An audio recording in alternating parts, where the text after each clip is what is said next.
Russian President Vladimir Putin has said that an attack by his forces on the eastern Ukrainian city of Dnipro on Thursday morning was carried out using a new conventional intermediate-range missile. He said that the missile, codenamed Oreshnik, was a response to the use by Ukraine of US and UK long-range weaponry to hit targets inside Russia. In fact, Putin added that Russia could attack military facilities of those countries which allowed their weapons to be used for this purpose.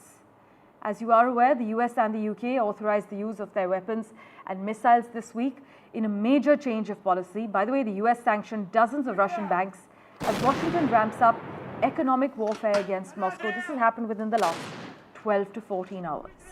As the Russian army slowly advances in eastern Ukraine, though, it's driving a tide of human suffering before it. Uma Shankar reports from Ground Zero regarding all the suffering. A statement issued on Telegram, the Ukrainian Air Force has said that Moscow has attacked with many more missiles, including some ballistic missiles and 7 cruise missiles. The Ukrainian army claimed to have shot down 6 of these cruise missiles.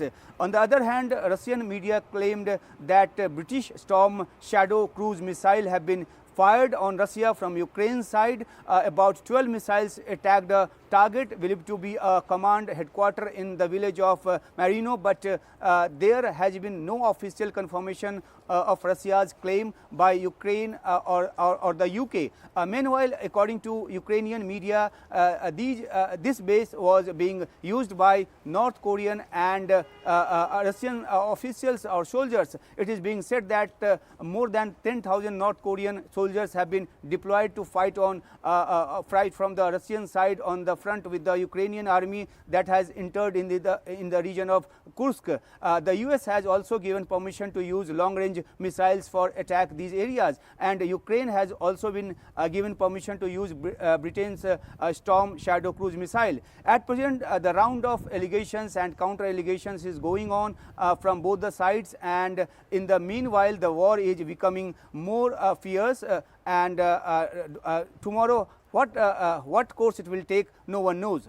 From Kyiv, Uma Shankar Singh for NDTV. Well, for further clarity, we have with us Sabine Fischer, the head of Eurasia Division at the German Institute for International and Security Affairs. Thanks so much, Sabine, for joining us on NDTV. Clearly, on the Russian state television, Putin has confirmed that Moscow had used a new intermediate-range ballistic missile, which we hear is capable of attacking targets at a speed of 2.5 to 3 kilometers per second. Do you think it's time for a negotiated settlement as things deteriorate? Well, yes, it signals an escalation, and this is exactly part of the signaling that I've just spoken about. And at the same time, it signals that Russia is not prepared to negotiate and make compromise. It signals strength, it signals resolve, and it signals that its war goals have not changed. And Russia's war goal from the very beginning has been the surrender of Ukraine and also the annihilation, if you like, of Ukraine as an independent and sovereign state. And this would have extremely problematic implications, not only for Ukraine, of course. I mean, here the implications are really existential, but seen from a European perspective, this is a very immediate threat to European security, to the security of the EU, of EU member states on an individual base, but also for the European security order as a whole. And I think it would also have very, very serious implications for the global security order.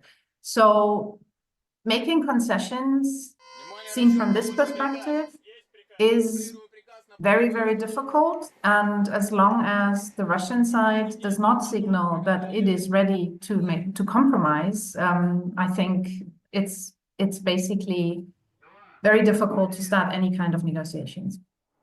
Right. Ukraine is using US and UK long-range weaponry to target people inside Russia. But what do you have to say about Biden's decision to allow the use of this long-range missiles by Ukraine? Is it provoking Russia?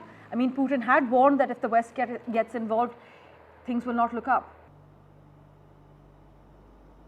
Well, I think the fact that the decision was taken now and not before that, it had a lot to do with American domestic politics, with the election campaign.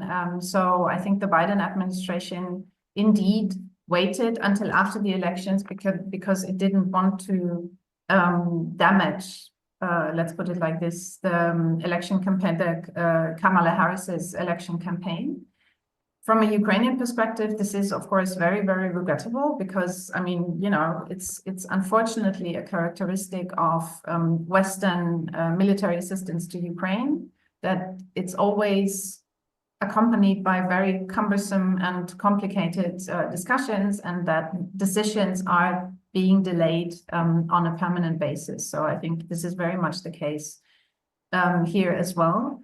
As regards the escalation, I mean, as I said before, yes, this is in a certain way an escalation. I still don't believe that nuclear escalation is very likely, because it would imply incredible damage for Russia as well. So the implications for Russia itself would be extremely serious. And this also includes Russia's relations with the global south.